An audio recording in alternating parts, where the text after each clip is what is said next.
Hello everyone, welcome back. സ്വിറ്റ്സർലാൻഡിലെ യാത്രാവിശേഷങ്ങളിലേക്ക് എല്ലാവർക്കും വീണ്ടും സ്വാഗതം.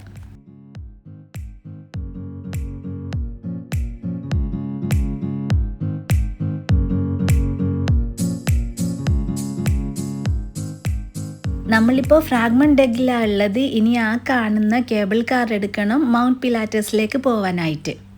കഴിഞ്ഞ വീഡിയോയിൽ മൗണ്ട് പിലാറ്റസിലേക്കുള്ള ഗോൾഡൻ റൂട്ട് ട്രിപ്പിനെ കുറിച്ച് പറഞ്ഞിരുന്നു. പിന്നെ ക്രെയിൻസിൽ നിന്ന് ഗൊണ്ടോള എടുത്തിട്ട് ഞങ്ങൾ ഫ്രാഗ്മെൻറ്റെഗിൽ വന്ന കാര്യങ്ങളൊക്കെ പറഞ്ഞിരുന്നു. ഫ്രാഗ്മെൻറ്റെഗിലെ കാഴ്ചകളൊക്കെ കാണിച്ചു തന്നിരുന്നു. മൗണ്ട് പിലാറ്റസിലേക്കുള്ള ട്രിപ്പിനെ കുറിച്ചിട്ടുള്ള ഒരുപാട് ഇൻഫർമേഷൻ നിങ്ങൾക്ക് ആ വീഡിയോയിൽ നിന്ന് കിട്ടും. നിങ്ങൾ കണ്ടിട്ടില്ലെങ്കിൽ ഒന്ന് കണ്ടു നോക്കിക്കോളൂ. നമ്മളിപ്പോൾ കേബിൾ കാറിൽ കയറിയിരിക്കുകയാണ്. നല്ല വ്യൂ കിട്ടാൻ വേണ്ടിയിട്ട് ഫ്രണ്ടിൽ തന്നെ കയറിയിരിക്കുന്നുണ്ട്. പക്ഷേ ഒരു കാര്യവുമില്ല, ഫോഗ് കാരണം ഒന്നും കാണുന്നുണ്ടായിരുന്നില്ല. ഫോഗൊക്കെ ഉണ്ടായിരുന്നെങ്കിലും എനിക്ക് സൺഗ്ലാസ് ഇല്ലാതെ ഒട്ടും ശരിയാകുന്നുണ്ടായിരുന്നില്ല. എൻ്റെ കണ്ണ് അത്രയ്ക്കും സെൻസിറ്റീവാണ്. കണ്ണ് തുറന്ന് പിടിച്ചിരിക്കാൻ കുറച്ച് ഞാൻ ബുദ്ധിമുട്ടി. മൗണ്ട് പിലാറ്റസിലേക്ക് എത്തുമ്പോഴേക്കും ഫോഗിൻ്റെ കാഠിന്യം കുറച്ചെങ്കിലും കുറയണേ എന്നായിരുന്നു പ്രാർത്ഥന. പക്ഷേ ഫോഗ് കൂടിയതല്ലാതെ ഒട്ടും കുറഞ്ഞിട്ടുണ്ടായിരുന്നില്ല. ഞങ്ങൾ കേബിൾ കാർ സ്റ്റേഷനിൽ ഇറങ്ങിയ ഉടനെ തന്നെ സ്റ്റേഴ്സ് എടുത്തിട്ട് ടെറസ് ഏരിയയിലേക്കാണ് വന്നത്. ഇവിടെയാണ് മെയിൻ വ്യൂ പോയിന്റ് എന്നാണ് എൻ്റെ ഓർമ്മ. അത് തെറ്റാണെങ്കിൽ ഇവിടെ വന്നവരുണ്ടെങ്കിൽ ഒന്ന് തിരുത്തണേ. ഈ സ്ഥലത്തിന് പറയുന്നത് പിലാറ്റസ് കുൽം എന്നാണ്. കുൽം എന്ന് പറഞ്ഞു കഴിഞ്ഞാൽ സമ്മിറ്റ് അല്ലെങ്കിൽ പീക്ക് എന്നൊക്കെ പറയും. മുമ്പ് ഞാൻ മാറ്റർഹോൺ കാണാൻ പോയപ്പോൾ അവിടെ ഞാൻ കുൽം എന്ന് ഉപയോഗിച്ചിട്ടുണ്ടായിരുന്നു. ആ വീഡിയോ കണ്ടവരുണ്ടെങ്കിൽ ഓർമ്മ ഉണ്ടാവും. അപ്പോൾ ഇങ്ങനെയുള്ള പീക്കിനെയും സമ്മിറ്റിനെയൊക്കെയാണ് കുൽം എന്ന് പറയുന്നത്. ഇവിടെ നിന്നുള്ള കാഴ്ച നല്ല ഭംഗിയുണ്ടായിരുന്നെങ്കിലും ഫോഗ് മൂടിയിട്ട് പല കാഴ്ചകളും ശരിക്കും കാണാൻ പറ്റുന്നുണ്ടായിരുന്നില്ല. അവിടെ ഒരു പാനോറമിക് വ്യൂവർ ഉണ്ടായിരുന്നു. അതിലൂടെ നോക്കിക്കഴിഞ്ഞാൽ നമുക്ക് ദൂരെ കാണുന്ന മൗണ്ടനുകൾ ഏതൊക്കെയാണെന്ന് ലാബിൽ ചെയ്തിട്ട് മനസ്സിലാക്കി തരും. അതിങ്ങനെ തിരിച്ചിട്ട് നമുക്കിങ്ങനെ എല്ലാ ഭാഗവും നോക്കാം. അപ്പോൾ ഓരോ പീക്കുകളും ഏത് മൗണ്ടനാണെന്ന് അതിൽ ലേബൽ ചെയ്തിട്ടുണ്ടായിരുന്നു. ഐഗർ, മോങ്ക്, യാങ്ഫ്രോ എല്ലാം ഉണ്ടായിരുന്നു. പക്ഷെ ഒന്നും ഞങ്ങൾക്ക് ക്ലിയർ ആയിരുന്നില്ല, ഫോഗ് മൂടിയിട്ട്. നല്ല വിസിബിലിറ്റി ഉള്ള ദിവസമായിരുന്നെങ്കിൽ നമുക്കതൊക്കെ നല്ല ക്ലിയർ ആയിട്ട് കാണാൻ പറ്റുമായിരുന്നു. ഇവിടെ ടെറസ് വ്യൂ പോയിൻ്റ് കൂടാതെ 2 ഹയർ വ്യൂ പോയിൻ്റുകളുണ്ട്. SL എന്നും ഓബർഹോപ്റ്റ് എന്ന് പറഞ്ഞിട്ടുള്ള 2 വ്യൂ പോയിൻ്റുകൾ. അതിലെ SL വ്യൂ പോയിന്റിലേക്കാണ് നമ്മളിപ്പോൾ നടന്നു പോകുന്നത്. പ്രൊനൗൺസ് ചെയ്യുന്നത് കറക്റ്റാണോ എന്ന് എനിക്കറിയില്ല. അവിടെ ഒരു 10-15 മിനിറ്റ് കൊണ്ട് നമ്മൾ എത്തും. അങ്ങോട്ടേക്കുള്ള നടത്തം എനിക്ക് കുറച്ച് ബുദ്ധിമുട്ടേറിയതായിരുന്നു. കാരണം ഞാൻ ഇട്ടിരിക്കുന്നത് മാക്സി ഡ്രസ്സാണല്ലോ, അതും വെച്ച് നടക്കുക എന്നുള്ളത് കുറച്ച് ബുദ്ധിമുട്ടായിരുന്നു. പിന്നെ നല്ല കാറ്റും ഉണ്ടായിരുന്നു. ഞാൻ നിങ്ങൾക്കൊരു കാഴ്ച കാണിച്ചു തരാം. ദൂരെ ഒരു ട്രെയിൻ വരുന്ന കാണുന്നില്ലേ? അതാണ് ഞാൻ കഴിഞ്ഞ വീഡിയോയിൽ പറഞ്ഞ കോഗ്വീൽ ട്രെയിൻ. മുകളിൽ ഓരോ സ്ഥലത്തെത്തും തോറും ഞാൻ എന്നെ തന്നെ വീഡിയോ എടുക്കുന്നുണ്ടായിരുന്നു. ഈ ഡ്രസ്സ് വെച്ച് ഞാൻ ഇങ്ങോട്ട് എത്തിയല്ലോ എന്ന് എന്നെ മോട്ടിവേറ്റ് ചെയ്യുന്ന ഒരു വീഡിയോസ് ഞാൻ എടുക്കുന്നുണ്ടായിരുന്നു. സ്വതവേ എല്ലാവരും SL വ്യൂ പോയിന്റിലേക്ക് പോകുന്നത് അവിടെ എത്തിക്കഴിഞ്ഞാൽ നല്ല വ്യൂ കിട്ടുമല്ലോ എന്നുള്ളതെന്ന പ്രതീക്ഷയിലാണ്. ഇന്നിപ്പം നമ്മൾ എല്ലാവരും അങ്ങോട്ടേക്ക് പോകുന്നത് ആ പ്രതീക്ഷയോടെ അല്ലെങ്കിലും അതിൻ്റെ മുകളിൽ നടന്നെത്തി എന്ന് അഭിമാനിക്കാൻ വേണ്ടിയാണ്. ഇതിൻ്റെ മുകളിലെത്തിയപ്പോൾ ഞങ്ങളൊരു ജർമ്മൻ ഫാമിലിയെ പരിചയപ്പെട്ടു. അവരാണ് ആ ലെഫ്റ്റിൽ കാണുന്നത്. കുറച്ച് പ്രായമുള്ളവരൊക്കെ ഉണ്ടായിരുന്നു. അതിലൊരാളാണ് ഞങ്ങൾക്ക് ഫോട്ടോ എടുത്ത് തന്നത്. ഫോട്ടോ ഞാൻ ബ്ലർ ചെയ്യാണ്. പോസ്റ്റ് ചെയ്യാനുള്ള പെർമിഷൻ ഞാൻ അവരോട് ചോദിച്ചിട്ടില്ലല്ലോ. അവിടുന്ന് തിരിച്ചിറങ്ങി ഞാനും മോളും താഴെ ടെറസ് ഏരിയയിൽ വന്നിരുന്നു. ഞാൻ പറഞ്ഞില്ലേ ഇവിടെ 2 വ്യൂ പോയിൻ്റ് ഉണ്ടെന്ന്. ആ ദൂരെ കാണുന്ന വ്യൂ പോയിൻ്റാണ് ഓബർഹോപ്റ്റ്. അവിടത്തേക്ക് നിഷാദും മോനും നടന്നു പോയി. ഞാൻ ഈ ടെറസ് ഏരിയയിലേക്ക് വന്നിരുന്നു. ആ മുകളിൽ പോയി നിന്നിട്ടും ഒരു വ്യൂവും കിട്ടില്ല എന്നറിയുന്നത് കൊണ്ട് ഞാൻ ആ റിസ്ക് എടുത്തില്ല. നിഷാദിനോടും മോനോടും അങ്ങോട്ട് പോയി വന്നോളൂ, ഞങ്ങളിവിടെ വെയിറ്റ് ചെയ്തോളാമെന്ന് പറഞ്ഞു. പക്ഷേ ഇല്ലേ, ഓബർഹോപ്റ്റ് എന്ന് പറഞ്ഞിട്ടുള്ള വ്യൂ പോയിൻ്റ് കുറച്ചുകൂടെ ഈസിയാണ് SL വ്യൂ പോയിൻറ്റിനേക്കാളും. അതിൻ്റെ സ്റ്റെപ്പ് ഏരിയ ഒക്കെ കുറച്ച് ഈസിയാണ്. അപ്പോൾ നിങ്ങൾ SL ഏരിയയിലേക്ക് പോകുന്നില്ലെങ്കിൽ ഓബർഹോപ്റ്റിലേക്കെങ്കിലും പോയാലും മതി. അതൊരു 5-10 മിനിറ്റിനുള്ളിൽ എത്തും. നിഷാദും മോനും വേഗം തന്നെ തിരിച്ചു വന്നു. അവിടെ വ്യൂ ഒന്നും ഇല്ലയെന്ന് പറഞ്ഞു. അപ്പോൾ അവരിങ്ങനെ നടന്ന് വരുന്നേരം എനിക്കൊരാഗ്രഹം, ഞാനും ഒന്ന് കുറച്ചെങ്കിലും നടന്നു പോയിട്ട് വരാമെന്ന്. അങ്ങനെ ഞാനും കുറച്ച് സ്റ്റെപ്പൊക്കെ കയറിയിട്ട് തിരിച്ചിറങ്ങി. വ്യൂ പോയിൻ്റ് അടുത്തേക്ക് പോയില്ലെങ്കിലും കുറച്ച് സ്റ്റെപ്പൊക്കെ കയറിയിട്ട് ഞാൻ തിരിച്ചിറങ്ങി. നല്ല വിസിബിലിറ്റി ഉള്ള ദിവസമായിരുന്നെങ്കിൽ ഈ ടെറസുമെന്ന് നിന്ന് നമുക്ക് ലുസേൺ ലേക്ക് കാണാൻ പറ്റുമായിരുന്നു. അതുപോലെ തന്നെ ലുസേൺ സിറ്റി സ്കൈലൈനും കാണാൻ പറ്റുമായിരുന്നു. പക്ഷേ നമുക്കതിനുള്ള ഭാഗ്യം ഉണ്ടായില്ല. ഞാൻ നിങ്ങൾക്കൊരു കാഴ്ച കാണിച്ചു തരാം. ആളുകൾ ട്രെക്ക് ചെയ്തിട്ട് ഈ പിലാറ്റസ് കുൽമിലേക്ക് വരുന്നത് കോഗ്വിൽ ട്രെയിനോ കേബിൾ കാറോ ഒന്നും യൂസ് ചെയ്താണ്ട് ട്രെക്ക് ചെയ്തിട്ട് വരുന്നവരാണ് അവർ. ഈ ട്രെക്കിംഗ് എന്ന് പറഞ്ഞപ്പോൾ ഒരു കാര്യം പറയാൻ വിട്ടുപോയത് ഓർമ്മ വന്നത്, ഈ ഇസൽ ആൻഡ് ഓബർഹോപ്റ്റ് വ്യൂ പോയിൻ്റ് കൂടാതെ വേറൊരു വ്യൂ പോയിൻ്റ് കൂടിയുണ്ട്, ടോംലി ഷോൺ എന്ന് പറഞ്ഞിട്ടുള്ള വ്യൂ പോയിൻ്റ്. അവിടത്തേക്കൊരു 40-50 മിനിറ്റ് നടക്കണം. കുറച്ച് റിസ്ക് എടുത്തിട്ട്, റിസ്ക് ഒന്നുമില്ല, അത്ര വലിയ റിസ്ക്കുള്ള ട്രെയിലല്ല എന്നാണ് ഞാൻ കേട്ടത്. എന്നാലും കുറച്ചധികം നടക്കാൻ ഇൻട്രസ്റ്റ് ഉള്ളവർക്ക് പറ്റിയൊരു സ്ഥലമാണ് ടോംലി ഷോൺ. ഞങ്ങൾ ആ ടെറസ് ഏരിയ എന്ന ഒരു റെസ്റ്റോറൻറ്റിൽ നിന്ന് ഫുഡ് വാങ്ങി കഴിക്കുന്ന സമയത്ത് ഞങ്ങളുടെ കൂടെ കുറച്ച് കാക്കകൾ ഉണ്ടായിരുന്നു ഭക്ഷണം കഴിക്കാനായിട്ട്. ഇനി ഞങ്ങൾ കോഗ്വിൽ ട്രെയിൻ എടുത്തിട്ട് താഴത്തേക്ക് പോവാണ്. അതിനായിട്ട് ക്യൂ നിന്ന സമയത്താണ് 2 ലൈൻ ശ്രദ്ധിച്ചത്. ഒന്ന് റിസർവേഷനുള്ള ലൈനും മറ്റൊന്ന് റിസർവേഷൻ ഇല്ലാത്ത ലൈനും. ഞങ്ങൾ റിസർവേഷൻ ഇല്ലാത്തവരായിരുന്നു. അതായത് ടിക്കറ്റ് എടുക്കുമ്പോൾ നമുക്ക് സീറ്റ് കൂടി റിസർവ് ചെയ്യാം. ഇപ്പം നമ്മൾ റിസർവ് ചെയ്തിട്ടില്ലെങ്കിൽ ആദ്യം സീറ്റ് റിസർവ് ചെയ്തവരെ കയറ്റിയതിന് ശേഷമാണ് നമ്മളെ കയറ്റുക. അപ്പോൾ നമുക്ക് ഭാഗ്യമുണ്ടെങ്കിൽ മാത്രമേ സീറ്റ് കിട്ടുള്ളൂ. നമ്മൾ ക്യൂ നിന്ന സമയത്താണ് ഇങ്ങനെ ഒരു റിസർവേഷൻ ഉണ്ടെന്ന് അറിഞ്ഞത്. അപ്പോൾ തന്നെ നമ്മൾ എൻക്വയറി പോയിട്ട് ചോദിച്ചു, ഇനി റിസർവേഷൻ എടുക്കാൻ പറ്റുമോയെന്ന്. അപ്പം പറഞ്ഞു ഇല്ല, ടിക്കറ്റ് ഇനി റിസർവേഷൻ എടുക്കാൻ പറ്റില്ല, ഇത്രയും മിനിറ്റിന് മുമ്പ് എടുക്കാൻ പറ്റില്ല എന്ന് പറഞ്ഞു. അപ്പോൾ അവർ പറഞ്ഞു തിരിച്ചു പോകുന്ന കോഗ്വിൽ ട്രെയിനല്ലേ, അതിൽ തിരക്കുണ്ടാവില്ല, നിങ്ങൾക്ക് സീറ്റ് കിട്ടും. അങ്ങനെ ഞങ്ങൾ അതിൽ കയറി, ഞങ്ങൾക്ക് സീറ്റും കിട്ടി. പക്ഷെ എന്താ പ്രശ്നം എന്താ വെച്ച് കഴിഞ്ഞാൽ സീറ്റ് റിസർവ് ചെയ്തവരെ ആദ്യം കയറ്റും. അപ്പോൾ അവർക്ക് ഇഷ്ടമുള്ള സീറ്റിൽ പോയിരിക്കാം, അതായത് ഫ്രണ്ട് സീറ്റിലൊക്കെ അവർക്ക് ഇരിക്കാമല്ലോ. അപ്പോൾ വ്യൂ നല്ലോണം കിട്ടും. അപ്പോൾ അവരിരുന്ന് കഴിഞ്ഞിട്ടുള്ള ബാക്കിയുള്ള സീറ്റ് റിസർവേഷൻ ഇല്ലാത്തവർക്ക് കിട്ടുക. ഇന്ന് ഫോഗ് കാരണം മുകളിലെ വ്യൂ ഒന്നും ഉണ്ടായിരുന്നില്ല. താഴെ എത്തുമ്പോഴാണ് നമുക്ക് വ്യൂ ഉണ്ടായിരുന്നത്, ലുസേൺ ലേക്കിൻ്റെ വ്യൂ.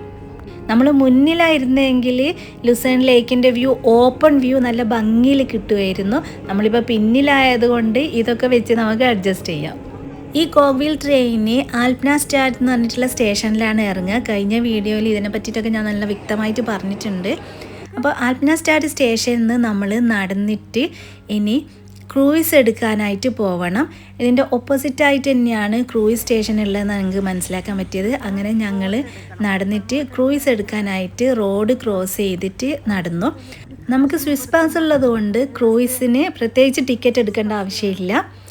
നമുക്ക് സെക്കൻഡ് ക്ലാസ് ഏരിയയിൽ സീറ്റ് അവൈലബിൾ ആണെങ്കിൽ അവിടെ പോയിട്ട് ഇരിക്കാം. സീറ്റ് റിസർവ് ചെയ്യുന്നുണ്ടെങ്കിൽ അത് ചെയ്യാമെന്ന് തോന്നുന്നു. പക്ഷേങ്കിൽ സ്വിസ് പാസ് ഉപയോഗിച്ചിട്ട് നമുക്ക് സെക്കൻഡ് ക്ലാസ് ഏരിയയിൽ പോയിരിക്കാം. പക്ഷേ ഞങ്ങൾക്ക് ചെറിയൊരു പണി കിട്ടി, അത് ഞാൻ ക്രൂയിസിൽ ഇരുന്നതിന് ശേഷം പറയാം. അപ്പോൾ നമ്മൾ ക്രൂയിസ് സ്റ്റേഷനിലെത്തിയപ്പോൾ നല്ല ഭംഗിയുള്ള സ്ഥലമാണിത്. നമുക്ക് വെറുതെ ഇരിക്കാൻ പറ്റിയൊരു സ്ഥലം. ഇത്രയും റിലാക്സ് ചെയ്തിട്ട് നമുക്ക് പിലാറ്റസ് കുൽമിലേക്ക് പോവാനും തിരിച്ചു വരാനൊക്കെ പറ്റിയത് നമ്മൾ ട്രിപ്പ് റിവേഴ്സ് ചെയ്തതുകൊണ്ടാണ്. അതായത് ഗോൾഡൻ റൂട്ട് ട്രിപ്പ് റിവേഴ്സ് ചെയ്ത കാര്യത്തെക്കുറിച്ചിട്ട് ഞാൻ കഴിഞ്ഞ വീഡിയോയിൽ പറഞ്ഞിട്ടുണ്ടായിരുന്നു. അപ്പോൾ നമ്മളുടെ ട്രിപ്പ് റിവേഴ്സ് ചെയ്തതുകൊണ്ടാണ് നമുക്കിങ്ങനെ റിലാക്സ് ചെയ്തിട്ട് യാത്ര ചെയ്യാൻ പറ്റിയത്. നമ്മൾ രാവിലെ ക്രൂയിസ് ട്രിപ്പ് എടുത്തിട്ട് കോഗ്വിൽ ട്രെയിൻ എടുക്കുകയായിരുന്നെങ്കിൽ രണ്ടിലും നല്ല തിരക്കുണ്ടായേനെ. രാവിലെ തന്നെ പിലാറ്റസ് കുൽമിലേക്ക് പോകുന്നവരുടെ നല്ല തിരക്കുണ്ടായേനെ. പക്ഷേ അതിന് പകരം നമ്മൾ ഗൊണ്ടോളയും കേബിൾ കാറൊക്കെ അല്ലേ എടുത്തത്. അതുകൊണ്ട് തന്നെ അങ്ങോട്ടേക്കുള്ള ട്രിപ്പിൽ അധികം ആരും ഉണ്ടായിരുന്നില്ല. ഇപ്പം തിരിച്ചു വരുമ്പോൾ നമ്മളുടെ കോഗ്വിൽ ട്രെയിനിൽ വലിയ തിരക്കുണ്ടായിരുന്നില്ല. ഇവിടെ ക്രൂയിസ് ട്രിപ്പ് എടുക്കാനായിട്ട് ക്രൂയിസ് സ്റ്റേഷനിൽ എത്തിയോകുമ്പോൾ അധികം തിരക്കൊന്നുമില്ല. അപ്പോൾ ട്രിപ്പ് റിവേഴ്സ് ചെയ്ത് കഴിഞ്ഞാൽ നല്ല റിലാക്സ് ആയിട്ട് യാത്ര ചെയ്യാമെന്ന് മനസ്സിലായി. ഇപ്പോൾ വൈകിട്ടായത് കൊണ്ട് തന്നെ ഇവിടെ ആരും അധികം ഉണ്ടായിരുന്നില്ല. നമുക്ക് നല്ലപോലെ റിലാക്സ് ചെയ്യാൻ പറ്റിയ ഒരു എൻവയോൺമെൻ്റ് ആയിരുന്നു ഇവിടെ. പിന്നെ ചുറ്റിലുള്ള കാഴ്ചകൾ നല്ല ഭംഗിയുള്ളതായിരുന്നു. ക്രൂയിസ് വരാൻ കുറച്ച് സമയം എടുക്കുമെന്ന് അറിഞ്ഞുകൊണ്ട് ഞങ്ങളിവിടെ വെയിറ്റ് ചെയ്യുകയാണ്. ഇവിടെ ഇരിക്കുന്ന സമയത്ത് നമുക്ക് ദൂരെ കോഗ്വിൽ ട്രെയിനിൻ്റെ സ്റ്റേഷൻ കാണാമായിരുന്നു. അതാണ് കോഗ്വിൽ ട്രെയിനിൻ്റെ സ്റ്റേഷൻ. അവിടെ നിന്നാണ് നമ്മൾ നടന്ന് ഇങ്ങോട്ടേക്ക് എത്തിയത്. നിങ്ങൾ സ്വിറ്റ്സർലാൻഡിൽ വരുമ്പോൾ ലുസേണിൽ താമസിച്ചാൽ നിങ്ങൾക്ക് 3 മൗണ്ടനിലേക്ക് ട്രിപ്പ് പ്ലാൻ ചെയ്യാം. ഒന്ന് മൗണ്ട് പിലാറ്റസ്, രണ്ടാമത്തത് റിഗി, മൂന്നാമത്തത് ടിറ്റ്ലിസ്. ഇങ്ങനെ 3 മൗണ്ടനുകളിലേക്കുള്ള ട്രിപ്പ് നിങ്ങൾക്ക് ലുസേണിൽ താമസിച്ച് കഴിഞ്ഞാൽ പ്ലാൻ ചെയ്യാം. ഞങ്ങൾ മൗണ്ട് റിഗിയിലേക്ക് പോകുന്നില്ല, പകരം മൗണ്ട് ടിറ്റ്ലിസിലേക്ക് പോകുന്നുണ്ട്. മൗണ്ട് റിഗിയിൽ പോവാത്തത് ഇതേ എക്സ്പീരിയൻസ് തന്നെ ആയിരിക്കും എന്നുള്ളത് കൊണ്ടാണ് ഞങ്ങൾ മൗണ്ട് റിഗിയിലേക്ക് പോവാത്തത്. പകരം മഞ്ഞ് കാണാനായിട്ട് മൗണ്ട് ടിറ്റ്ലിസിലേക്കാണ് ഞങ്ങൾ പോകുന്നത്. ഞങ്ങൾക്ക് യങ്ഫ്രോയിലേക്ക് പോകാൻ ആഗ്രഹം ഉണ്ടായിരുന്നു. അത് പക്ഷേ ഒരുപാട് ടൈം കൺസ്യൂമിങ്ങും എക്സ്പെൻസീവും ആണെന്ന് തോന്നിയത് കൊണ്ടാണ് ഞങ്ങൾ മൗണ്ട് ടിറ്റ്ലിസ് തിരഞ്ഞെടുത്തത്. നമുക്ക് കയറാനുള്ള ക്രൂയിസ് വരുന്നുണ്ട്. ഇനി നമുക്ക് അങ്ങോട്ടേക്ക് പോവാം. ഇനിയുള്ള കാഴ്ചകൾ ക്രൂയിസിൽ നിന്നാവാം. ഞങ്ങൾ ക്രൂയിസിൽ കയറിയിട്ട് ഒരു മണ്ടത്തരം ചെയ്തു. താഴെ ഇരിക്കുന്നതിന് പകരം ഞങ്ങൾ മുകളിലേക്ക് കയറിയിട്ട് ടെറസ് ഏരിയയിലേക്ക് പോയി.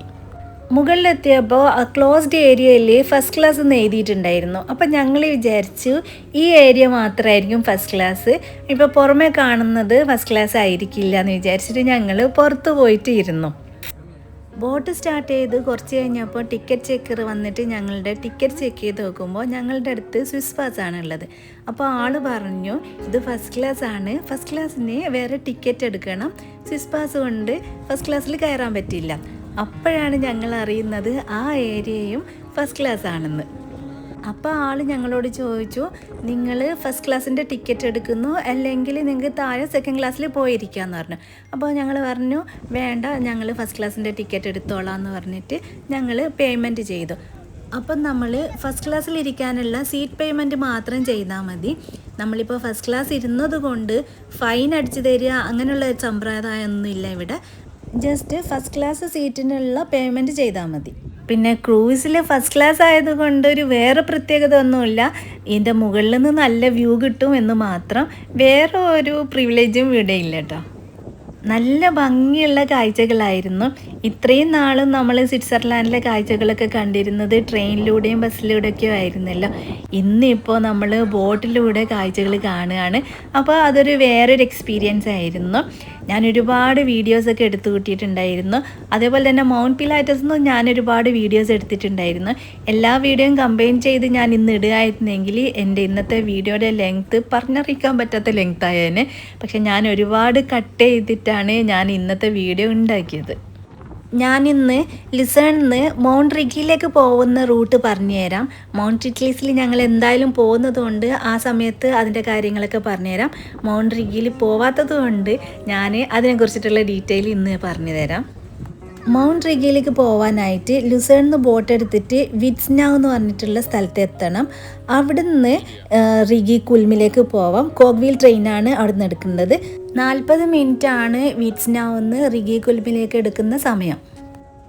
പിന്നെ തിരിച്ചു വരുമ്പോൾ റിഗി കുൽമിന്ന് റിഗി കൽബ്രാഡ് എന്ന് പറഞ്ഞിട്ടുള്ള സ്ഥലത്തേക്ക് ട്രെയിൻ എടുക്കണം. പ്രൊനൗൺസിയേഷൻ കറക്റ്റാണോ എന്ന് എനിക്കറിയില്ല. അവിടുന്ന് പിന്നെ വെഗീസിലേക്ക് കേബിൾ കാർ എടുക്കണം. വെഗീസിൽ നിന്ന് കുറച്ച് നടന്നു കഴിഞ്ഞാൽ ബോട്ട് എടുക്കുന്ന സ്ഥലത്തെത്താം. അവിടെ നിന്ന് തിരിച്ച് നമ്മൾ ലുസേണിലേക്ക് ബോട്ട് എടുക്കണം. അത് 45 മിനിറ്റാണ്. മൗണ്ട് റിഗി ആണോ മൗണ്ട് പിലാറ്റസ് ആണോ ഭംഗിയുള്ളതെന്ന് ഒന്ന് സെർച്ച് ചെയ്ത് നോക്കിക്കോളൂ. അതനുസരിച്ച് നിങ്ങൾക്ക് മൗണ്ട് റിഗിയിലേക്കോ മൗണ്ട് പിലാറ്റസിലേക്കോ ട്രിപ്പ് പ്ലാൻ ചെയ്യാവുന്നതാണ്. ബോട്ട് ഓരോ സ്റ്റോപ്പിൽ നിർത്തുന്നതിൻ്റെ കാഴ്ച ഇൻട്രസ്റ്റിംഗ് ആയിരുന്നു. ബോട്ടിൽ നിന്ന് ഒരാൾ ഇറങ്ങി പോയിട്ട് അവിടുത്തെ റാമ്പൊക്കെ അറേഞ്ച് ചെയ്തിട്ട് ആളുകൾക്ക് നടക്കാനുള്ള വഴിയൊക്കെ ഉണ്ടാക്കുന്നുണ്ടായിരുന്നു. അത് കഴിഞ്ഞ് ആളുകളൊക്കെ കയറിയതിന് ശേഷം ആൾ ചങ്ങല ഇട്ടിട്ട് ഇത് ക്ലോസ് ചെയ്യും. അത് കണ്ടിരിക്കാൻ നല്ല രസമുണ്ടായിരുന്നു.